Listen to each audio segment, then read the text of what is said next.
കോവക്കയും ചീരത്തണ്ടും നിങ്ങൾ ഇതുപോലെ വറവാക്കി നോക്കിയിട്ടുണ്ടോ? അപ്പോൾ നല്ല അടിപൊളി കോമ്പിനേഷനാണ്. അപ്പോൾ ഇതുവരെ തയ്യാറാക്കി നോക്കാത്തവരുണ്ടെങ്കിൽ ഒന്ന് തയ്യാറാക്കി നോക്കണേ. അപ്പോൾ കോവക്ക ഇതാ വട്ടത്തിൽ അരിഞ്ഞ് വെച്ചിട്ടുണ്ട് നമ്മൾ. അതുപോലെ 3-4 പച്ചമുളകും സവാള അരിഞ്ഞ് വെച്ചതും പിന്നെ ചീരത്തണ്ടും കൂടി ഇതിലേക്ക് ഇട്ട് കൊടുക്കാം.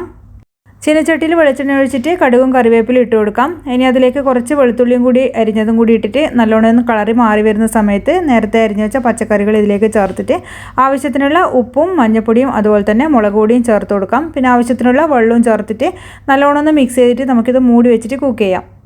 അപ്പോൾ ഇതൊരു 5 മിനിറ്റ് കഴിഞ്ഞതിന് ശേഷം മൂടി തുറന്നിട്ട് നമുക്ക് നോക്കാം. ഇതൊക്കെ നന്നായിട്ട് തിളച്ച് വന്നിട്ടുണ്ട്. ഇനി ആവശ്യത്തിനുള്ള തേങ്ങയും കൂടിയും ചേർത്തിട്ട് ഒന്ന് മിക്സ് ചെയ്യാം. എന്നിട്ട് വീണ്ടും ഇതൊന്ന് കുക്ക് ചെയ്തെടുക്കാം.